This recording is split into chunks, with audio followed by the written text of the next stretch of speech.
Existe algo que ninguém te contou sobre o motivo pelo qual tantos cristãos estão perdendo a fé hoje. Não é o que você está pensando. Não é perseguição. Não é falta de tempo. Não é fraqueza de caráter. É algo que age dentro da sua vida espiritual, sem fazer barulho, sem dar avisos, sem levantar suspeita. Age enquanto você dorme. Age enquanto você trabalha. Age enquanto você acredita estar bem. E o mais assustador de tudo isso é que essa coisa não começa com uma tragédia. Ela começa com algo tão pequeno que você quase não percebe. Uma discreta abertura. Uma fresta invisível. Uma brecha que vai sendo alargada aos poucos, dia após dia. Até que um dia você acorda e percebe que a chama dentro de você quase não existe mais. Eu sei disso, porque durante anos da minha vida, eu fui do outro lado. Eu não era a pessoa que orava. Não era a pessoa que buscava Deus. Eu era a pessoa que abria essas brechas nas vidas de outras pessoas. Eu fazia parte de um mundo que a maioria das pessoas nem acredita que existe. E foi justamente por isso que, quando tudo mudou na minha vida, eu passei a enxergar o que outros não conseguem ver. Hoje eu preciso te avisar. O que está acontecendo no mundo espiritual, agora, neste momento, em 2025, é diferente de tudo que já aconteceu antes. A estratégia mudou. O ataque ficou mais sofisticado.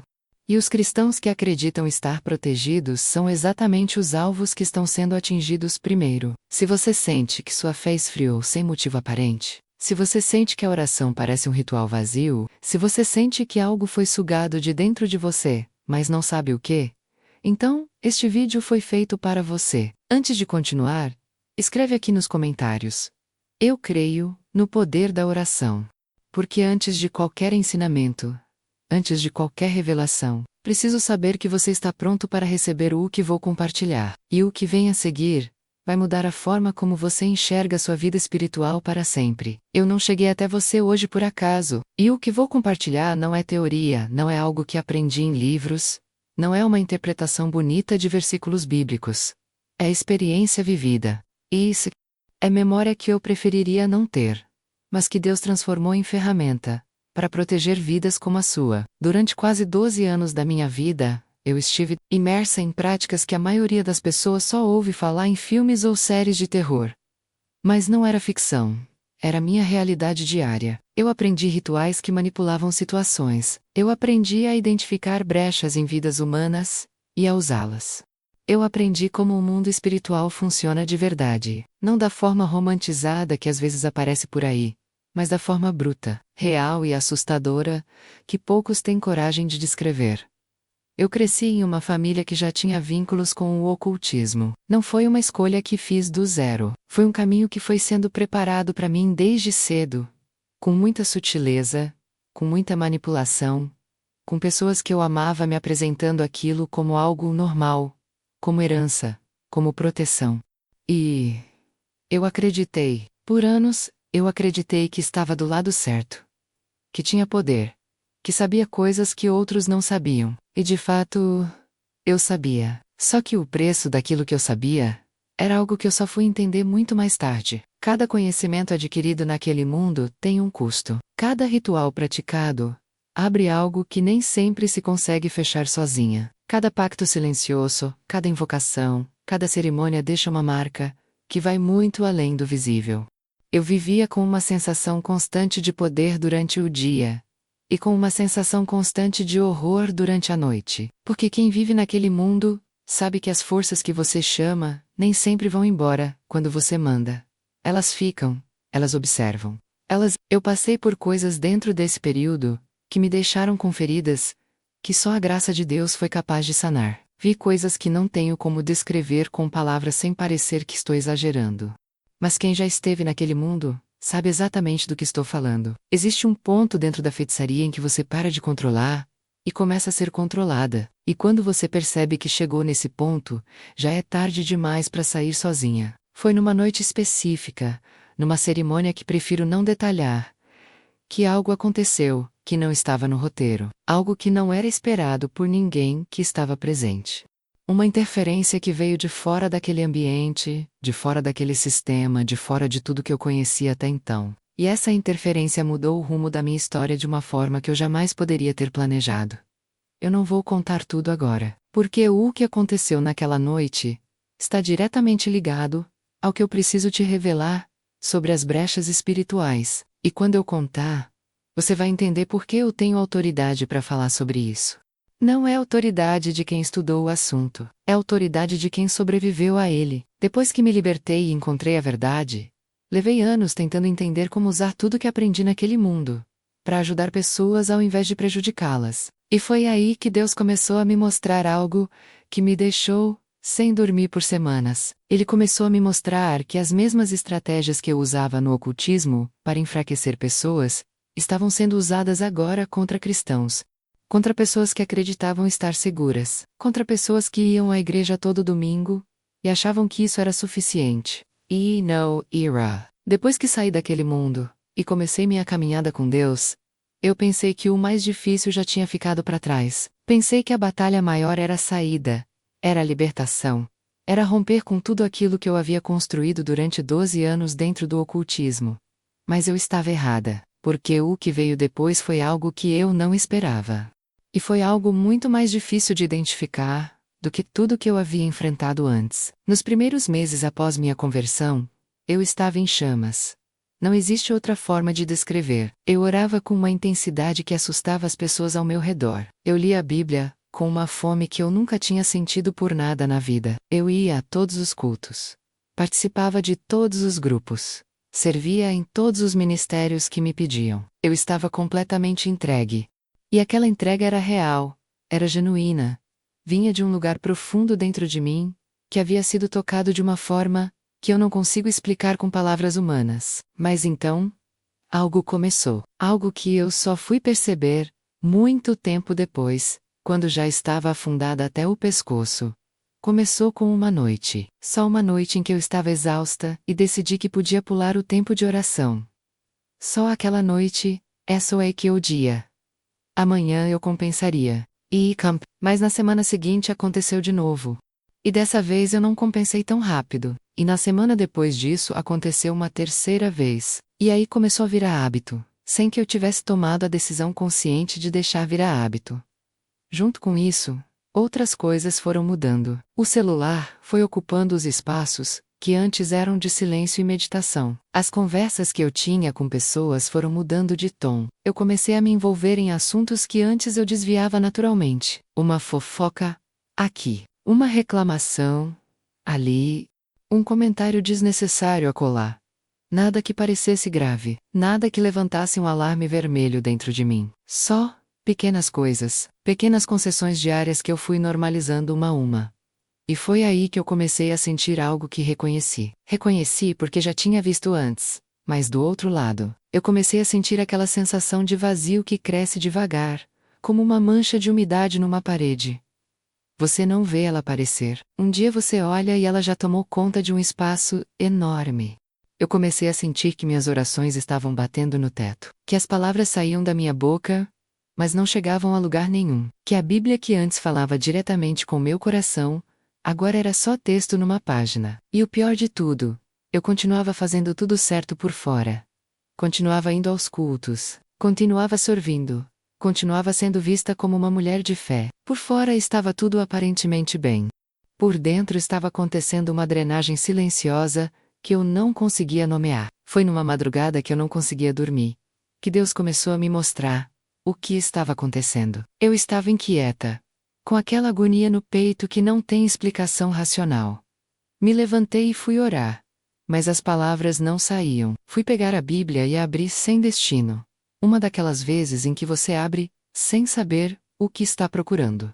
E caí numa passagem que eu havia lido dezenas de vezes antes, mas que naquela madrugada entrou dentro de mim como uma faca. Era sobre como um pouco de fermento é capaz de contaminar toda uma massa. E naquele momento, com aquele versículo diante dos meus olhos, Deus começou a me mostrar imagens da minha própria vida. Não imagens sobrenaturais, não visões dramáticas, mas algo muito mais preciso do que qualquer visão. Ele começou a me mostrar os momentos Os momentos exatos em que eu havia feito pequenas escolhas que pareciam inofensivas. Ele foi passando cada um daqueles momentos diante de mim como se fossem cenas de um filme que eu havia esquecido que protagonizei.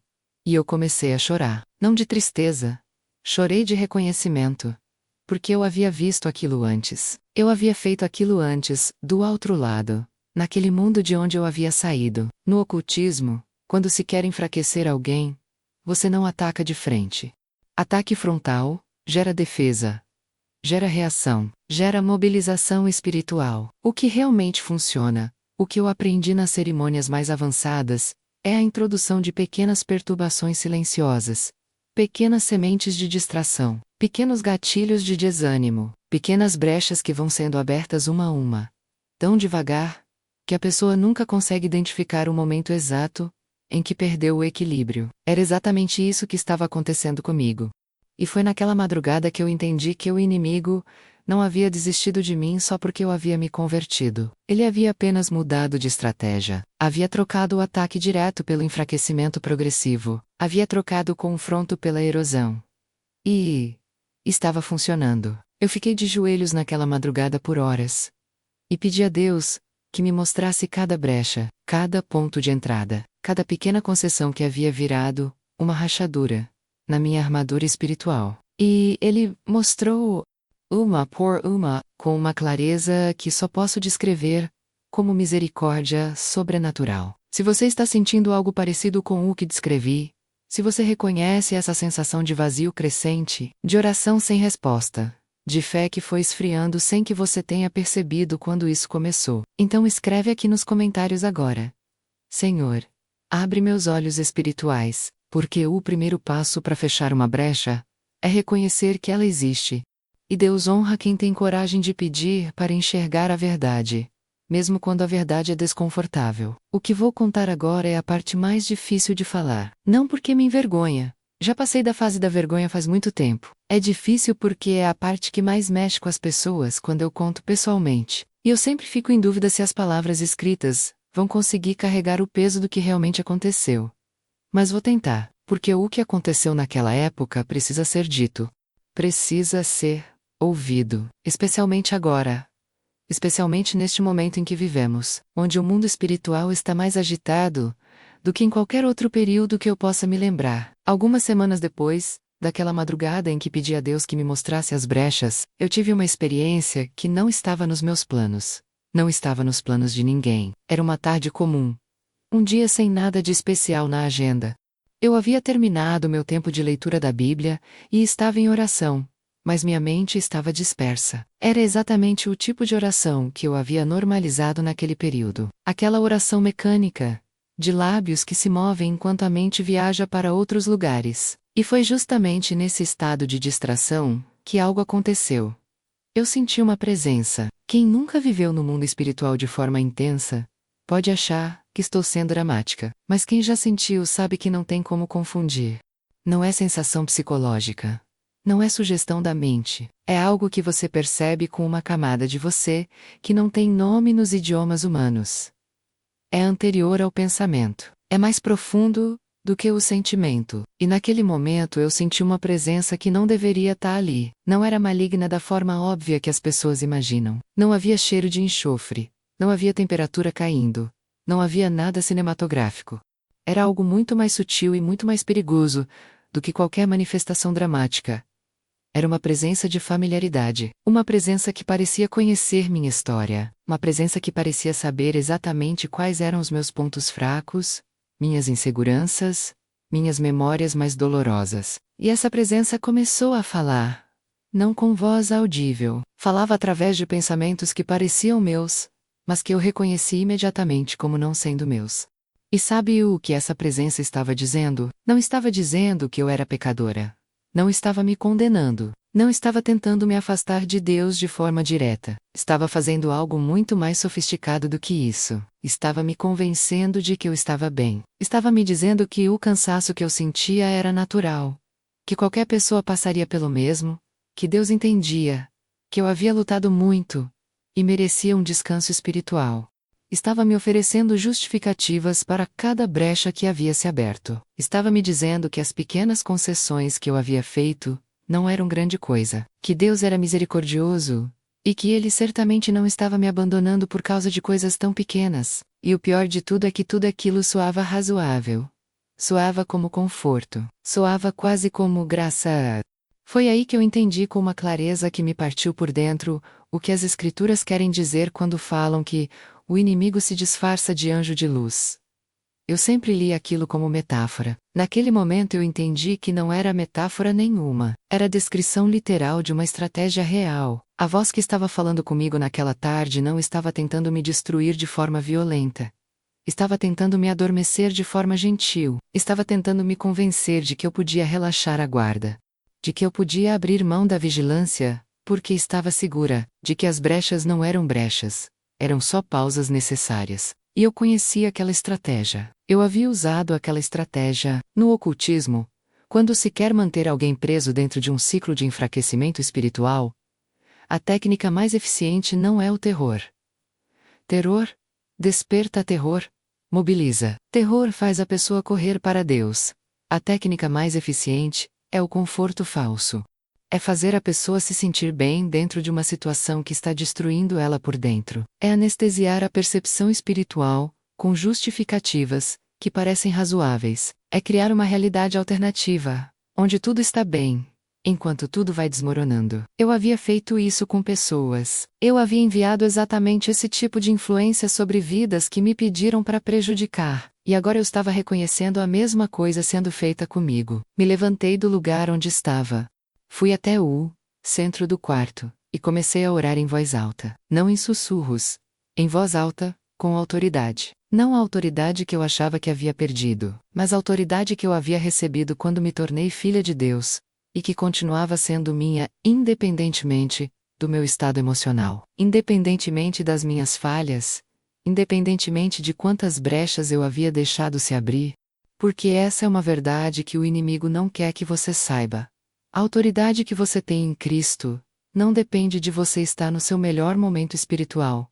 Ela depende de quem Cristo é, e Cristo não muda. Enquanto eu orava, algo começou a acontecer dentro de mim, que eu só posso descrever como uma limpeza. Como quando você abre as janelas de uma casa que estava fechada há muito tempo, e o ar fresco começa a circular, e você percebe pelo cheiro que havia algo ali que não estava certo, algo que você havia se acostumado a não sentir mais porque estava dentro daquilo. Foi assim, uma limpeza que foi varrendo cada canto, cada brecha, cada espaço, que havia sido cedido durante aquele período de negligência silenciosa. Então Deus me mostrou algo que mudou para sempre, a forma como eu enxergo a vida espiritual. Ele me mostrou, não com visão, não com voz audível, mas com aquela certeza profunda que vai além de qualquer explicação racional. Me mostrou que cada brecha que eu havia deixado abrir tinha um ponto de origem específico. Cada uma tinha um momento exato em que havia começado. E esses momentos não eram os grandes pecados.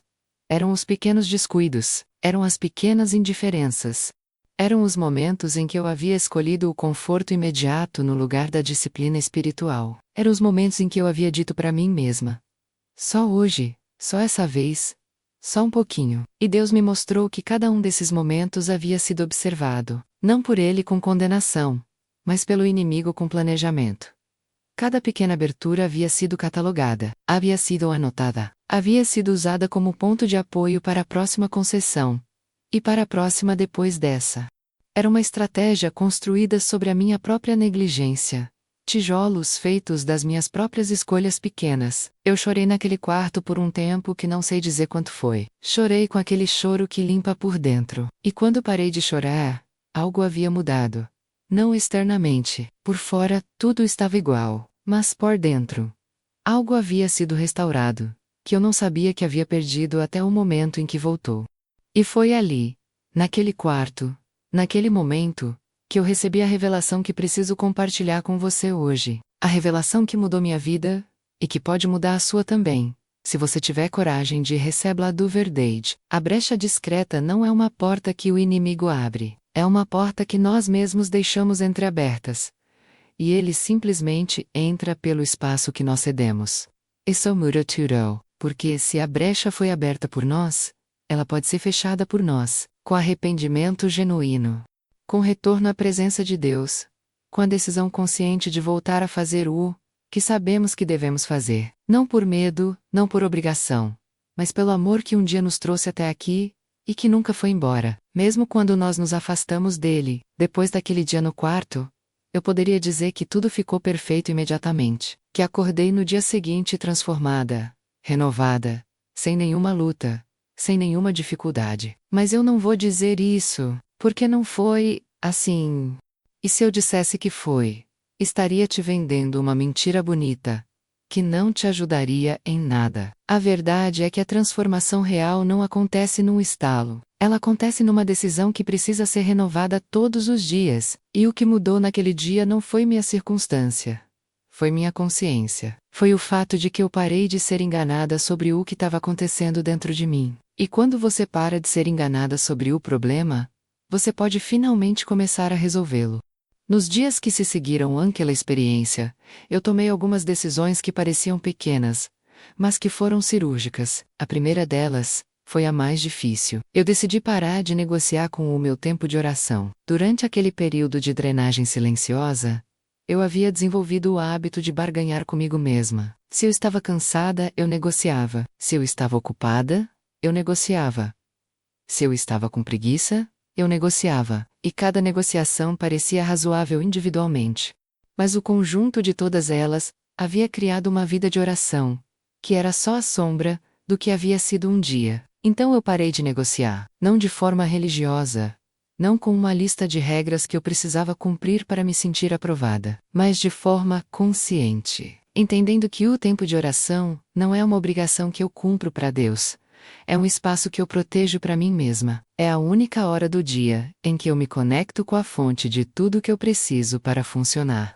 E quando eu deixava esse espaço ser invadido por qualquer outra coisa, eu estava me cortando da minha própria fonte de vida. A segunda decisão foi fazer um inventário honesto das portas que eu havia deixado abertas, não com condenação, não com autopunição, mas com a frieza clínica de quem está avaliando danos para poder fazer o reparo. Eu sentei com um caderno e fui escrevendo cada coisa que eu havia normalizado naquele período, cada conteúdo que eu havia consumido sabendo que não edificava, cada conversa em que eu havia participado de algo que eu sabia que não deveria, cada pensamento que eu havia alimentado em silêncio sem confrontar com a palavra de Deus, cada mágoa que eu havia guardado sem levar ao Senhor, cada pequena concessão que havia virado hábito.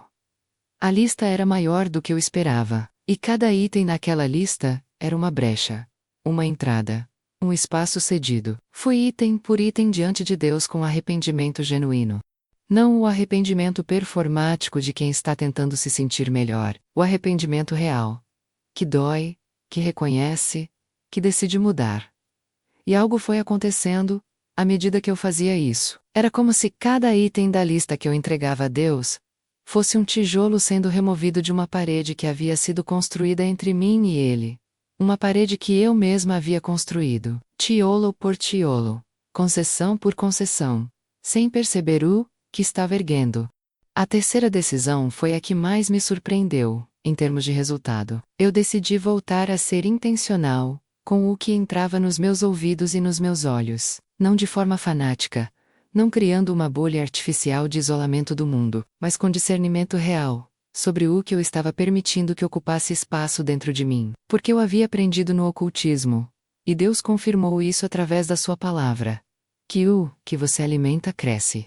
Se você alimenta o espiritual cresce. Se você alimenta a distração cresce. Se você alimenta o vazio cresce.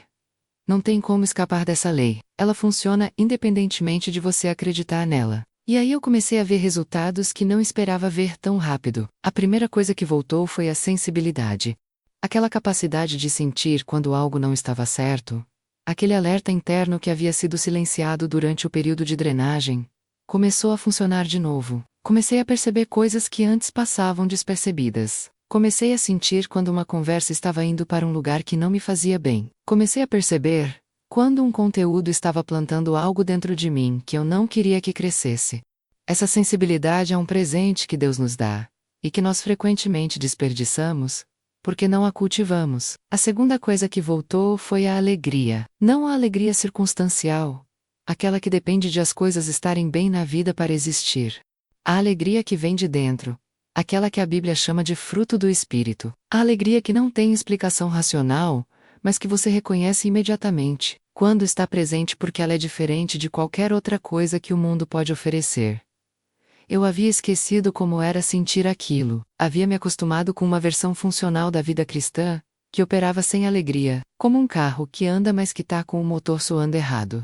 Quando a alegria voltou, eu percebi o quanto havia vivido sem ela. E a terceira coisa foi a mais importante de todas. A sensação de que não estava sozinha voltou. Durante o período de drenagem, mesmo cercada de pessoas, mesmo frequentando a igreja, mesmo fazendo tudo certo por fora, eu senti uma solidão espiritual, que não tem como descrever para quem nunca sentiu. Uma solidão que não é sobre ter ou não ter companhia humana. É sobre sentir, ou não sentir, a presença do Pai. E quando essa presença voltou a ser real e palpável na minha vida cotidiana, não só nos momentos de culto, não só nas horas de oração formal, mas no meio do dia, no trabalho, nas tarefas simples, no silêncio da tarde, quando essa presença voltou assim, eu entendi o que significa ter vida abundante de verdade. Eu preciso te dizer uma coisa com toda a clareza que tenho. O que aconteceu comigo, pode acontecer com você. Não importa há quanto tempo você está sentindo essa drenagem. Não importa quantas brechas você sente que estão abertas. Não importa o quanto a chama diminuiu. A chama pode ser acesa de novo. A brecha pode ser fechada. O que foi drenado, pode ser restaurado. Porque o Deus que me restaurou, não é meu Deus pessoal, disponível só para mim. Ele é o mesmo para você, e Ele está esperando. Não com impaciência, não com julgamento. Está esperando com aquela paciência que só pertence a quem amou primeiro, e não se arrependeu de ter amado. Se essa mensagem está chegando até você hoje, não é coincidência. Nada no reino de Deus é coincidência. Você está ouvindo isso porque precisa ouvir, porque há algo em você que ainda está vivo, ainda está chamando, ainda está querendo mais do que a versão esvaziada da fé que você tem vivido. E esse algo que está vivo dentro de você é o Espírito Santo que não desistiu de você, mesmo quando você quase desistiu de si mesma. Compartilhe este vídeo agora com alguém que você sabe que está passando por isso, porque talvez você seja o instrumento que Deus vai usar para acender de volta a chama que está quase apagando na vida de alguém que você ama. Agora eu quero ir além da experiência e chegar na sua vida prática, porque testemunho sem aplicação é história bonita que não transforma ninguém. E o meu objetivo aqui não é te emocionar, é te dar ferramentas reais para identificar as brechas na sua própria vida e fechá-las, antes que drenem tudo que você ainda tem. Deixa eu te mostrar o que aprendi, tanto pela palavra de Deus, quanto pela experiência de ter vivido nos dois lados desse conflito espiritual. A primeira coisa que preciso te dizer é sobre o mundo espiritual em que vivemos hoje. Não um mundo espiritual de 50 anos atrás, não o de 20 anos atrás. O de agora, porque as estratégias evoluíram. O que está sendo usado contra os cristãos em 2025 é diferente em sofisticação do que foi usado em qualquer outra geração. E o principal instrumento dessa sofisticação não é sobrenatural. É tecnológico. Nunca na história da humanidade, as pessoas tiveram tanto acesso a tanto conteúdo em tão pouco tempo. Nunca antes foi tão fácil passar horas inteiras consumindo informação, entretenimento, estímulos visuais e sonoros, sem nenhum momento de silêncio, sem nenhum espaço para que o espírito respire, para que a mente descanse, para que o coração ouça o que Deus está tentando dizer. O celular que está na sua mão agora mesmo é a ferramenta de distração mais eficiente que já existiu. E eu não estou dizendo que tecnologia é do diabo. Isso seria simplismo demais.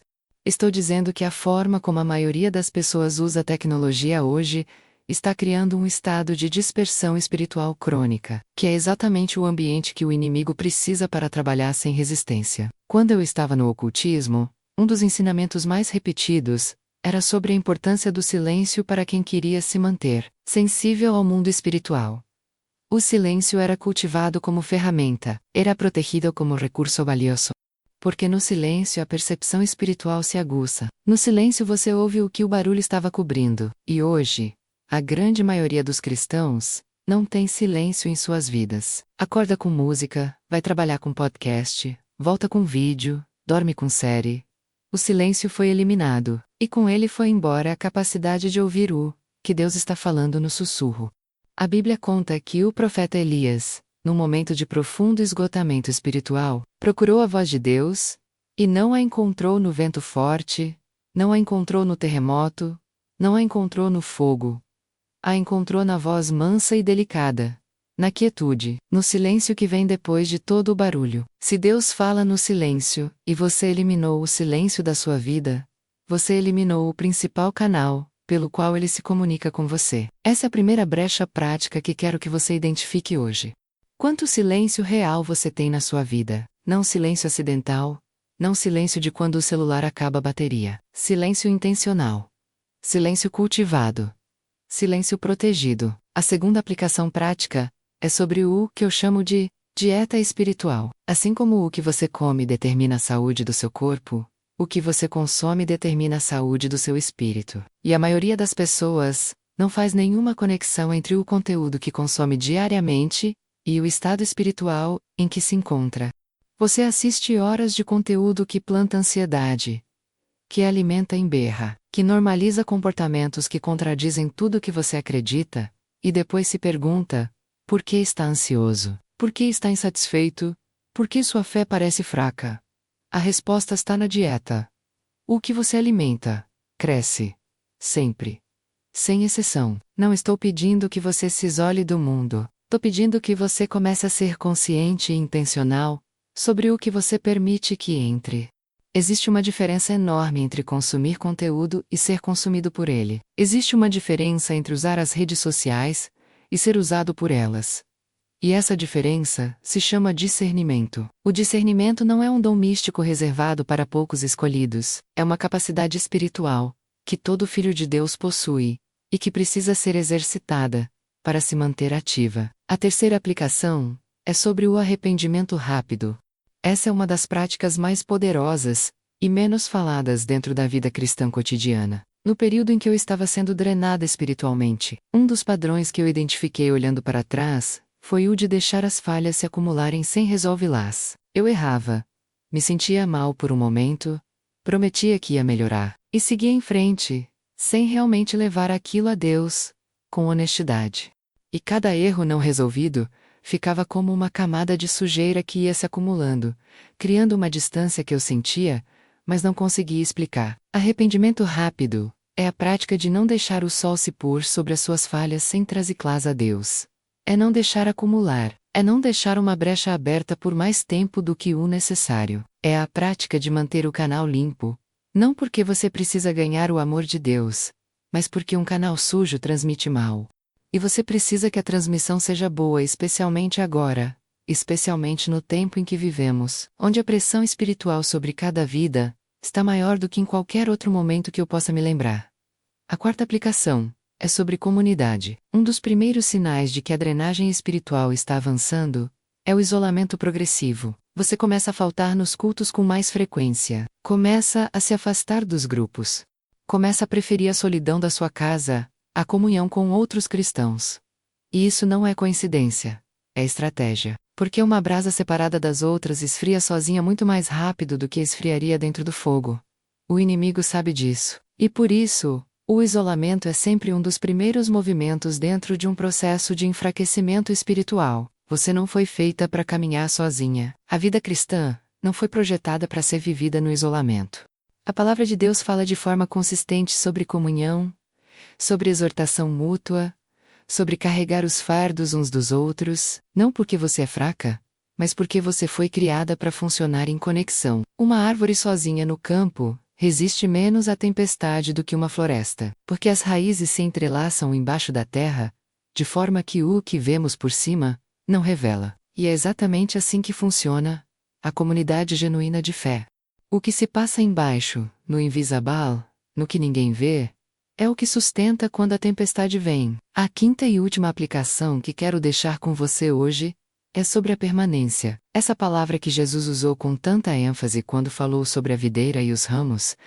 Permanecei em mim. Não visitai, não passai por mim de vez em quando, não me procureis só quando a crise apertar. Permanecei. É uma palavra de continuidade, de presença constante, de vida que não separa o sagrado do cotidiano, porque entende que tudo é sagrado quando vivido na presença de Deus. Permanência não é perfeição. Permanência não significa que você nunca vai falhar, nunca vai ter um dia ruim, nunca vai sentir que a fé está mais difícil do que deveria. Permanência significa que você não desiste, que você volta, que você insiste, que quando a brecha se abre, você a fecha, que quando a drenagem começa, você a identifica e vai à fonte de novo. Que quando a chama diminui, você busca o avivamento, em vez de se acostumar com o frio. Eu quero te fazer uma pergunta honesta agora. Uma pergunta que eu precisei me fazer naquela madrugada de joelhos, e que mudou minha perspectiva completamente. Se Deus avaliasse sua vida espiritual, neste exato momento, não a sua frequência na igreja, não o seu conhecimento teológico, não as suas obras externas, mas a qualidade da sua comunhão com Ele, a profundidade da sua vida de oração, a honestidade do seu arrependimento, a genuinidade da sua fé no dia a dia invisível, o que Ele encontraria? Não responda para mim, responda para você mesma. Com honestidade, com coragem, porque é dessa resposta que nasce a mudança real. Escreve aqui nos comentários agora. Eu não vou desistir da oração. Porque declaração tem poder. Porque o que você confessa com a boca, você está plantando no seu próprio coração. E o que você planta no coração com fé, Deus rega com graça. Chegamos ao fim desse momento juntos. Mas antes de encerrar, preciso te dizer algo que carrego no coração, toda vez que compartilho minha história. Algo que eu precisei aprender da forma mais difícil possível. E que quero que chegue até você, sem que você precise passar pelo que eu passei. Para entender, você não está em guerra contra carne e sangue. Você não está lutando contra pessoas, contra circunstâncias, contra o estresse da vida moderna, contra a correria do dia a dia. Você está em meio a um conflito espiritual real, invisível aos olhos físicos, mas absolutamente concreto em seus efeitos. E esse conflito não tem intervalo. Não tem feriado. Não tem fim de semana. Ele acontece todos os dias, em cada pequena escolha, em cada momento de descuido, em cada brecha que você deixa aberta sem perceber. Mas aqui está a verdade que o inimigo não quer que você saiba. Ele já foi derrotado. A batalha pelo seu destino eterno já foi vencida numa cruz há mais de 2000 anos. O que ele pode fazer agora não é te destruir eternamente. O que ele pode fazer é te roubar o presente. Pode roubar sua paz hoje. Pode roubar sua alegria esta semana. Pode roubar sua autoridade espiritual nesta temporada da sua vida. Pode te manter vivendo abaixo de tudo que você foi chamada a ser. Enquanto o tempo passa, e as oportunidades de impactar vidas ao seu redor se perdem uma a uma. E ele faz isso exatamente da forma que descrevi ao longo desse vídeo. Não com estrondo, com sussurro, não com confronto, com erosão, não com uma grande derrota. Com 1000 pequenas concessões que se acumulam até que você acorda um dia sem saber mais quem você era quando ainda estava em chamas. Eu sei como é esse acordar. Eu sei a dor de olhar para trás e ver o quanto foi perdido, sem que você tivesse percebido, enquanto acontecia. Mas eu também sei, e isso é o que me move a continuar compartilhando o que compartilho. Eu também sei como é o despertar. Como é quando Deus coloca o dedo naquele ponto exato de drenagem.